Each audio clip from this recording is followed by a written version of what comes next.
Cette date du 5 juillet 1962 à Oran est donc une date sinistre dans l'histoire commune, en l'occurrence, de la France et de l'Algérie.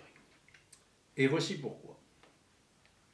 Quand il y a une manifestation de grande importance, le bon sens commande qu'il y ait un service d'ordre, police, qui encadre les choses de manière à éviter les débordements. Y a-t-il une police du FLN, une police algérienne, ce jour-là, puisque, rappelons-le brièvement, le pays était devenu indépendant? Eh bien, il y en avait, mais de manière très insuffisante. La police, en effet, française n'est plus en fonction. Elle a, pour la plupart de ses membres, quitté même l'Algérie, et en passant le relais, si l'on peut dire, à un certain nombre de policiers algériens qui ont été recrutés sur la base de dossiers qui furent présentés par le FLN lui-même. Il s'agit des fameux ATO. ATO, cela signifie auxiliaire temporaire occasionnel.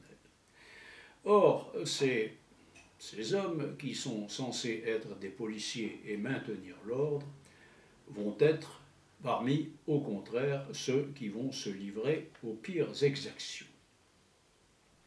Revenons un petit peu en arrière. À 11h30, une fusillade éclate. Quelle est l'origine de cette fusillade? Eh bien, il y a très peu d'historiens qui peuvent prétendre y voir clair. S'agit-il, comme les archives militaires semblent l'indiquer, d'une patrouille de militaires français stationnés à l'Opéra, sur la Grande Place, et qui ont riposté à des tirs venus de manifestants?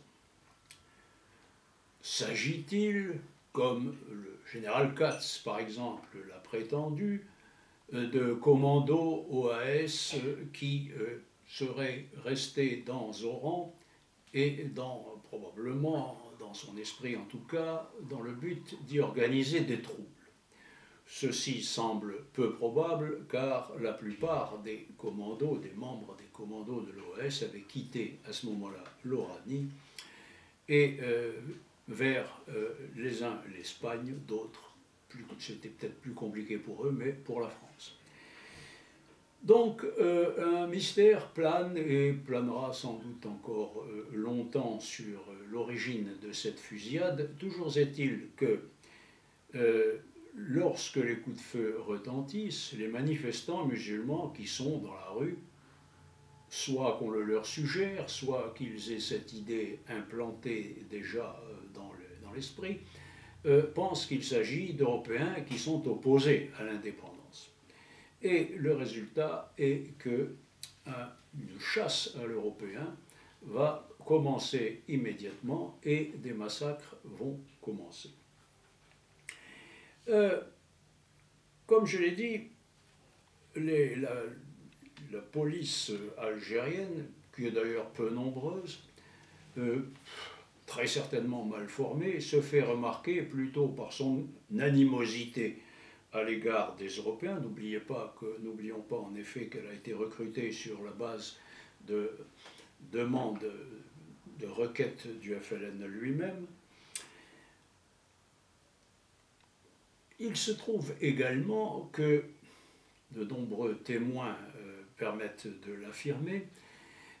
Il se trouve également que parmi les manifestants, il y en a assez nombreux qui sont armés. Les uns d'armes à feu, les autres d'armes blanches, et ceci crée dès le début un problème. Pourquoi ces manifestants sont-ils venus armés? Avaient-ils prémédité un massacre?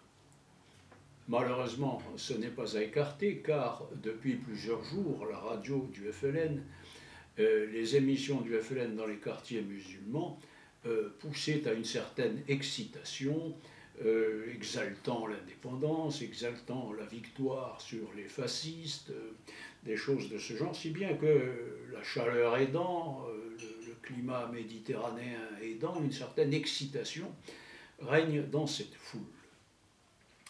Et c'est là que tout va se jouer. Il n'y a pas seulement les policiers algériens, il n'y a pas seulement les athées, il y a aussi quelques militaires musulmans, des gens de la LN, c'est-à-dire l'armée dite de libération nationale. Et il faut reconnaître qu'à de très rares exceptions, tous ces gens du service d'ordre, il y a eu des exceptions, mais ces gens du service d'ordre ne vont pas songer tellement à protéger les Européens, mais plutôt à participer à la chasse à l'homme à laquelle j'ai fait allusion. Un paragraphe des archives militaires relative à cette journée du 5 juillet est à cet égard très intéressant, et je me permets de le lire car il permet de bien comprendre un certain nombre de choses qui se sont passées. Retenons ces extraits. Ils sont du dossier 1H 3206.